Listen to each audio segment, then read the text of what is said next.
Have you ever wondered what's hiding behind a familiar face? That question nagged at me as I stared across the dinner table at Ben. He had been home for 2 weeks after a long mission aboard the ISS, but something about him felt wrong. His smile seemed too tight, his eyes too distant. Even the way he moved was slightly off, like someone who was trying too hard to mimic a familiar routine. It was small at first, little things I could dismiss. The way he hesitated before answering questions about his time in space, how he seemed to struggle with the simplest of our household tasks. At first, I thought he was just readjusting to life on Earth. But then, last night, I caught him staring at me while I slept, his eyes unblinking in the darkness. When I confronted him, he laughed it off, but that laugh wasn't Ben's. In bed, I found myself inching away from him, a cold fear curling in my stomach. This man, this thing, had Ben's face, Ben's voice, but there was something else beneath it, something darker, something that wasn't my husband. That night, I barely slept. My mind raced, sifting through memories, looking for anything I might have missed. But all I could focus on was that nagging question. Who is the man in my house? Ben and I met in college. He was the charming engineering student with dreams of space travel. And I was the bookish history major who fell for him faster than gravity could pull me down. We were inseparable, Ben and Sarah, the couple everyone envied. His career with the space agency had been a whirlwind, but we weathered every storm together. Or so I thought. The mission had been routine, a 6-month stint aboard the International Space Station. Ben was excited, thrilled even, but when he returned, he was different. At first, it was just the odd behaviors, forgetting how to make his favorite breakfast, mispronouncing words he used daily. It was as if parts of his memory were missing, replaced with something alien. Then there was the smell, faint but persistent. It clung to him, something metallic like burnt copper. I asked him about it, but he brushed it off, claiming it was the lingering scent of space equipment. But it wasn't. I knew it wasn't. I started paying more attention, watching him closely. I tried to rationalize the changes. Maybe it was PTSD, or maybe he'd picked up some strange illness in space. But then, one night, I saw him standing in the backyard, staring up at the sky. His back was to me, his posture rigid. I called out to him, but he didn't respond. I walked closer, and when I touched his shoulder, he spun around so fast it made my heart leap into my throat. His eyes, those eyes were not Ben's. They were dark, too dark, and filled with an emptiness that chilled me to the bone. He smiled then, but it was a smile devoid of warmth. Just thinking about the stars, he said, his voice too calm, too measured. I nodded, but inside, my heart was racing. The man who came back from space wasn't Ben. Not anymore. I decided to dig deeper. I needed answers. I started with his belongings, the few things he brought back from the mission. His laptop, still packed in its case, seemed like a good place to start. But when I turned it on, the screen flashed with error messages. All the files were corrupted. The data scrambled beyond recognition. Next, I went through his phone. There were photos, images of the Earth from orbit, selfies with his fellow astronauts, but there was one that stood out. It was a picture of Ben, or rather, the man who looked like Ben, staring at the camera with a strange expression. His eyes were wide, almost terrified. The background was the ISS, but something about the image felt off. The shadows were wrong, and there was a figure, just barely visible in the corner, watching him. I zoomed in, but the figure was too blurred to make out. A cold sweat broke out on my forehead. Who was that? And why did Ben look so scared? I went to the space agency's website, searching for news about the mission. Everything seemed normal. Successful launch, smooth operations. But the more I read, the more I realized something was being hidden. There were gaps in the information. interviews cut short, vague mentions of technical difficulties that were never explained. I reached out to one of Ben's colleagues, Lisa, who had been on the mission with him. She didn't answer my calls, which was strange because we had always been close. When I finally reached her, her voice was strained, full of tension. "Sarah, please stop asking questions," she said. Her words rushed. "Just be happy he's home. You don't want to know what's out there." Her words sent a shiver down my spine. What did she mean by that? What had they seen up there? And why wouldn't she tell me? I hung up, my hands trembling. I knew now that whatever had come back from space wasn't just a man. It was something else, something that had replaced Ben. But what was it and why was it here? As days passed, Ben's behavior became increasingly erratic. He'd disappear for hours at a time, claiming he was going for a walk or getting some air. When I pressed him for details, his answers were vague, almost rehearsed. The man I married would have shared everything with me. This man, this imposter, was hiding something. One evening, I decided to follow him. He left the house just after sunset, walking briskly through the neighborhood. I stayed a safe distance behind, my heart pounding with each step. He led me to an old park on the outskirts of town, a place we used to visit when we were younger. But instead of heading to the familiar benches or the swings, he walked straight into the woods beyond. I hesitated, the darkness between the trees feeling like a warning, but I couldn't stop. I had to know. I followed him into the shadows, the trees closing in around me like a suffocating embrace. He stopped in a small clearing, the moonlight barely penetrating the thick canopy above. He stood there, perfectly still, as if waiting for something. I hid behind a tree, watching, my breath shallow and quiet. Minutes passed, and then I saw it. A flicker of movement in the darkness, a shape that seemed to blend with the shadows. It approached him slowly, almost cautiously. I squinted, trying to make out the details, but the figure was indistinct, like a smudge on the fabric of reality. Ben, or whoever he was, began to speak in a low, guttural tone. The words were not in any language I recognized, more like a series of harsh sounds. The figure responded in kind, its voice a low, hissing whisper. My blood ran cold as I realized they were communicating, but not in any human way. The conversation, if it could be called that, continued for a few minutes before the figure turned and melted back into the forest. Ben stood there for a moment longer, his posture tense, before finally turning to leave. I barely had time to duck behind the tree as he passed, his expression unreadable in the dim light. I waited until he was gone, my mind reeling. I knew now that I wasn't dealing with just a doppelganger or an imposter. This was something far more sinister, something beyond my comprehension, and it was growing bolder. I needed help. I couldn't do this alone. I reached out to a friend, Dr. Malcolm Sykes, a psychologist who had worked with the space agency on several occasions. I hoped he might shed some light on Ben's condition, or at least point me in the right direction. We met at a small cafe in town, a quiet place where we could talk without being overheard. I told him everything. Ben's strange behavior, the incident in the woods, the eerie photograph on his phone. Malcolm listened carefully, his face growing more concerned with each detail. "Sarah," he said finally, "what you're describing is troubling, to say the least, but I think it goes beyond mere psychology. I've heard rumors, stories from other astronauts about things they've seen up there, things that defy explanation." "Like what?"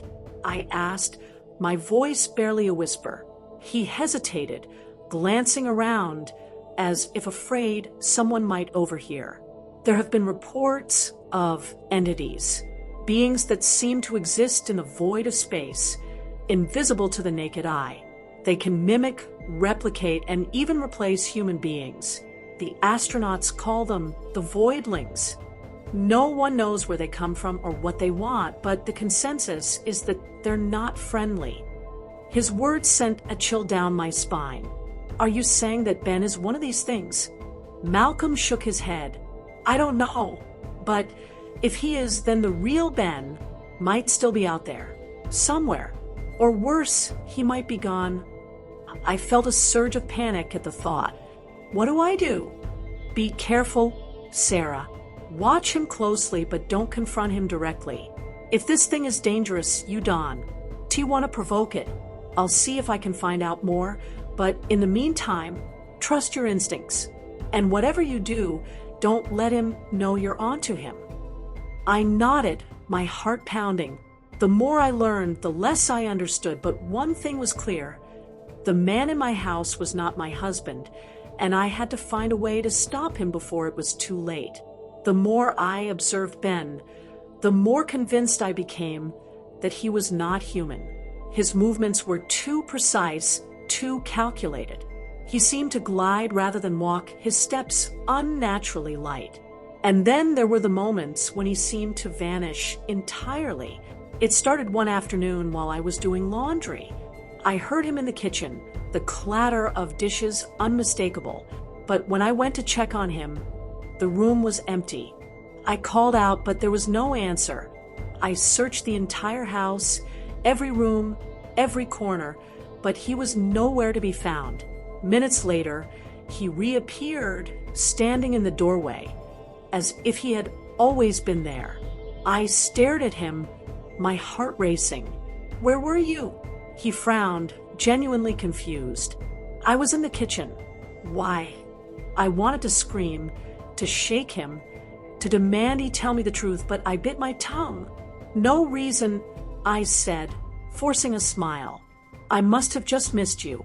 He nodded, seemingly satisfied with my answer, but I knew something was terribly wrong. He was vanishing, slipping in and out of reality, and I had no idea how to stop it. The incidents grew more frequent. Sometimes I would find him standing perfectly still, his eyes closed, as if in a trance. Other times, he would disappear for hours, only to return with no explanation. I was living with a ghost, a shadow of the man I once knew, and it was driving me to the brink of madness. I confided in Malcolm again, desperate for answers. It's like he's not even here half the time. I told him. He just disappears. Malcolm's expression was grim. It's possible that the entity is losing its grip on this reality. If it's mimicking Ben, it might be struggling to maintain the illusion. Then what happens if it fails? I asked, dreading the answer. I don't know, he admitted, but it might be the only way to get the real Ben back, if he's still alive. The thought of Ben trapped somewhere, alone and frightened, filled me with dread. I had to find a way to break the doppelganger's hold on him, to bring him back, but how? And what if, in trying to save him, I lost him forever? My nightmares started soon after. They were vivid, terrifying dreams in which I was floating in space, alone, surrounded by a vast, empty void. I could feel something watching me, something malevolent, but I could never see it. It was always just out of sight, lurking in the shadows of the stars. In these dreams, I would call out for Ben, but my voice would be swallowed by the silence. And then I would see him, or rather, a version of him, floating towards me, his eyes cold and lifeless. He would reach out, his fingers brushing my skin, and I would wake up, drenched in sweat, my heart pounding in my chest. The dreams were so real, so intense, that I started to doubt my own sanity. Was this thing infecting my mind, twisting my thoughts? Was I becoming like it, losing my grip on reality? One night, the dream was different. I was floating as usual, the darkness pressing in on me, but this time, I heard a voice. It was faint, barely a whisper, but it was unmistakably Ben's. He was calling to me, begging me to find him, to save him. I tried to respond, to reach out to him, but the void between us was too great. I could see him, trapped in a capsule, his hands pressed against the glass, his eyes wide with terror. And then the figure appeared behind him, the doppelganger. Its face twisted into a sinister grin. It grabbed Ben, pulling him into the darkness. And I screamed, the sound tearing through the void. I woke up with a start, my breath coming in ragged gasps. The image of Ben's terrified face was seared into my mind.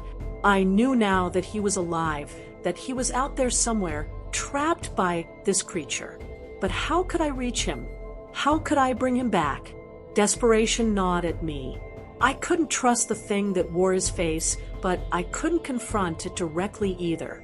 I needed to find a way to communicate with Ben, to break through the barriers of space and time that separated us. And then I remembered the photograph, the one on Ben's phone. The figure in the corner, the blurred shape that had haunted me. What if that was a clue, a message from Ben? What if he was trying to tell me something? I retrieved the phone and stared at the image again, my eyes focusing on the shadowy figure. There was something about it, something I hadn't noticed before, a pattern, a sequence of shapes that seemed to form letters, a code, perhaps. I spent hours analyzing the image, using every tool at my disposal to enhance it. Slowly, painstakingly, the message began to emerge, hidden within the pixels of the photo. "Find me," it read. My heart leapt into my throat. It was Ben. He was reaching out to me from wherever he was, begging me to find him. But how? How could I decipher the rest of the message, the one that would lead me to him? And then it hit me, the anomaly in the mission data, the missing information, the corrupted files. What if those were part of the code too? What if the space agency had unknowingly recorded the location where Ben was trapped? I had to find those files to decode the message before it was too late. I was racing against time, against the entity that had taken my husband. But one thing was clear, I wasn't going to stop until I had Ben back, or until this nightmare consumed me whole.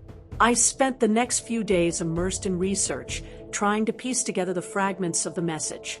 I accessed every piece of data I could find about Ben's mission, poring over reports, transcripts, and video footage. It was exhausting, but I was fueled by a relentless determination. I had to save him. Malcolm helped as much as he could, but even he was baffled by the complexity of the situation. "It's like trying to solve a puzzle with half the pieces missing," he said, rubbing his temples in frustration. But I refused to give up. I had come too far, and Ben was counting on me. Finally, after days of painstaking work, I uncovered something, a set of coordinates hidden within the corrupted data. They pointed to a location on Earth, a remote area that seemed to have no significance. But the message was clear, and I had no choice but to follow it. I contacted an old friend, Dr. Evan Thorne, a physicist who had worked with the space agency. He was skeptical at first, but when I showed him the data, his expression changed. This is impossible," he muttered, shaking his head. "But if it's true, it could be the discovery of a lifetime." I didn't care about discoveries. I cared about Ben. "Can you help me?" I asked, my voice trembling with urgency. Evan hesitated. "Sarah, you're talking about something beyond our understanding. Whatever this is, it's dangerous, but I'll help you as much as I can." Together, we devised a plan. We would go to the location identified in the coordinates, a remote forest deep in the mountains. It was isolated, far from any human presence, and the perfect place for something unnatural to hide. As we drove to the location, a sense of dread settled over me. The further we got from civilization, the more I felt like we were stepping into a different world, a place where the rules of reality no longer applied. When we finally arrived, the forest was eerily silent, the trees towering over us like ancient sentinels. The coordinates led us deeper into the woods, to a place where the air felt heavy, charged with a strange energy. It was as if we had crossed into another dimension, a shadow of the world we knew. And then we found it. A clearing in the woods, the ground scorched and barren, as if something had burned it from within. In the center of the clearing was an old, rusted hatch, half buried in the earth. It looked like it had been there for decades, forgotten by time. Evan and I exchanged a glance, and I saw the fear in his eyes. But there was no turning back now. I had to know what was down there. With trembling hands, we pried open the hatch. A cold, stale breeze wafted up from the darkness below, carrying with it a faint metallic scent, the same scent that had clung to Ben when he returned home. Evan handed me a flashlight, and we descended into the unknown. The air grew colder as we descended into the underground facility. The walls were lined with old, decaying technology, rusted panels flickering with faint lights. This place felt ancient, abandoned, yet somehow still alive. My heart pounded in my chest as we moved deeper into the facility, the sound of our footsteps echoing through the narrow corridors. At the end of a long hallway, we found a large metal door, its surface covered in strange symbols that seemed to pulse with a dark energy. I hesitated, fear gnawing at my resolve, but Evan urged me forward. "This is it," he whispered, his voice trembling. "Whatever happened to Ben, it started here." I nodded, swallowing my fear, and pushed the door open. The room beyond was vast, its walls lined with machines that hummed with an eerie energy. In the center of the room was a large, cylindrical chamber, its surface covered in frost. Inside the chamber, I saw something that made my blood run cold. It was Ben, or rather, it was his body suspended in some kind of stasis, his eyes closed, his face peaceful. But this wasn't the Ben who had returned home. This was the real Ben, the one who had been taken. Before I could react, Evan's voice broke the silence. "Sarah, do you know what this place is?" His tone was grave, laced with the weight of forbidden knowledge. I shook my head, my eyes never leaving Ben's motionless form. "No, but I feel like I'm about to find out." Evan stepped forward, his gaze sweeping across the room. "This is a government facility, one that was created decades ago to study and contain anomalies that astronauts encountered in space. The space agency and other agencies have known for years that there are things out there beyond our understanding, things that defy the laws of physics, of reality itself." He paused, his face tightening as he continued. "These anomalies, some of them are entities, beings that can mimic and even replace humans. The astronauts called them voidlings. This facility was built to study them, to contain them, but it was abandoned when the risks became too great." My breath caught in my throat as the pieces started to fall into place. Ben was sent to investigate something, wasn't he? A signal? Evan nodded. Yes, the signal was similar to those that had led to the creation of this facility. The government feared it was connected to the voidlings.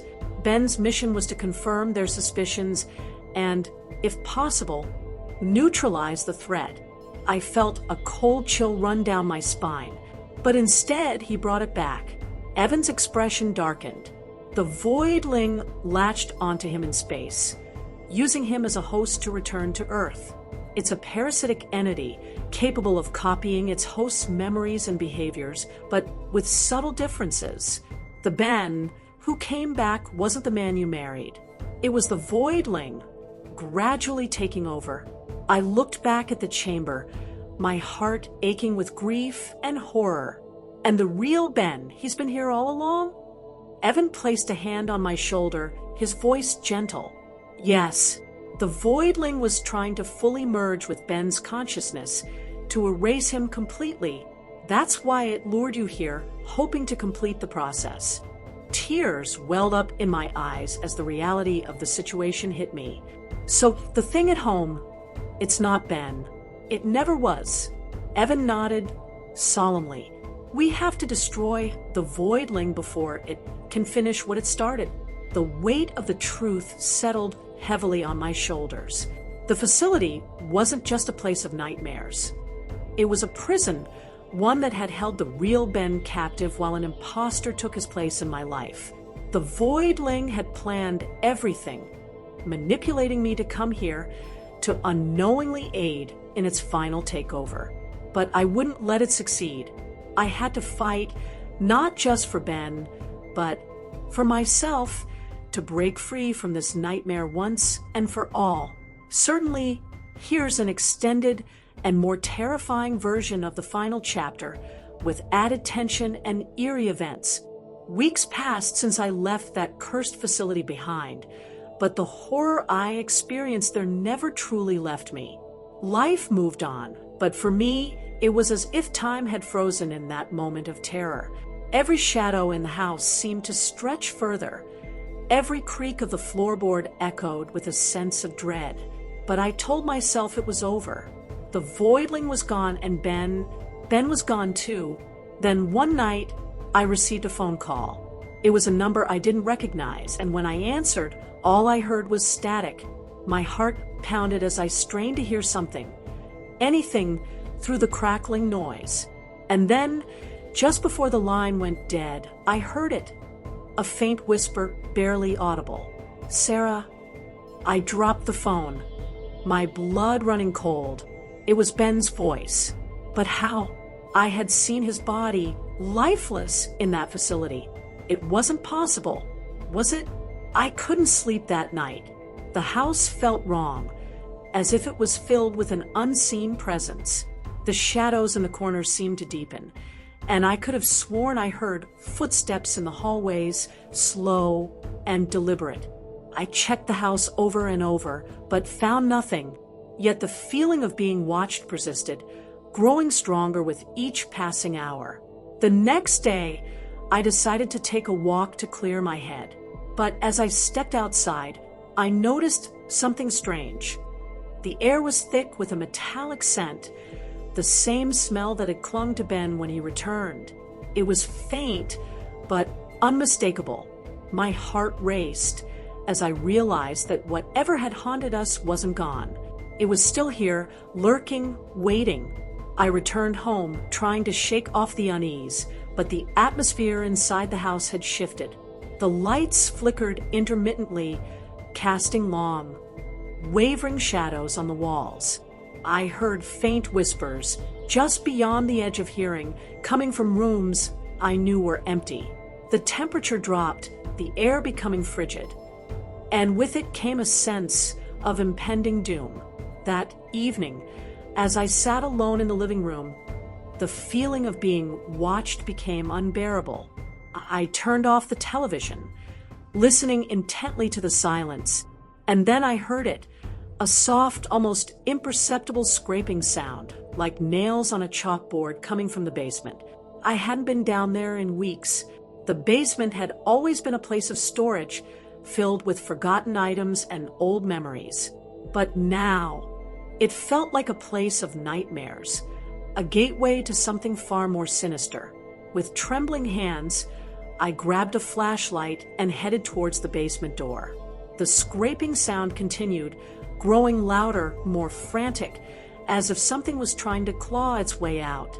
My mind screamed at me to stop, to turn back, but my legs carried me forward, driven by a morbid curiosity. I opened the door, and the smell hit me, stronger than before, metallic and foul, like blood and burnt metal. I shone the flashlight into the darkness, the beam cutting through the thick air, illuminating the steps leading down into the abyss. The scraping stopped. For a moment, all was silent, and then I heard it, a faint, shuffling sound, followed by a low, guttural whisper. My heart pounded in my chest as I took the first step down, my grip tightening on the flashlight. "Sarah," the voice whispered, echoing through the darkness. It was Ben's voice, but distorted, twisted, like it was coming from the depths of a nightmare. I froze, every instinct screaming at me to run, but I couldn't move. The sound of shuffling grew louder, closer, as if whatever was down there was dragging itself towards me. And then I saw it at the bottom of the stairs, illuminated by the faint beam of my flashlight, was a figure. It was hunched over, its limbs contorted at unnatural angles, its skin pale and slick with some oily substance. It looked up at me with eyes that were not Ben's, dark, empty voids that seemed to swallow the light. "Come with me," it rasped, its voice a horrible, twisted parody of Ben's. I stumbled back, terror gripping my heart. The figure began to crawl up the stairs, its movements jerky and unnatural, like a puppet with its strings cut. I turned and fled, slamming the basement door shut behind me, my breath coming in ragged gasps. But the door wouldn't hold. I could hear the thing on the other side, scratching at the wood, whispering my name in that terrible, distorted voice. I ran to the kitchen, grabbing a chair to barricade the door. But even as I pushed it against the handle, I knew it wouldn't be enough. The house was alive with noises now, creaking floorboards, rattling windows, and those relentless whispers that seemed to come from everywhere and nowhere at once. I was surrounded, trapped in my own home by something that wore my husband's face but was anything but human. I could hear the basement door slowly creaking open behind me, the sound of wood scraping against wood as the thing forced its way through. Panic surged through me as I realized there was no escape. I was alone, facing a nightmare made flesh. And then the lights went out.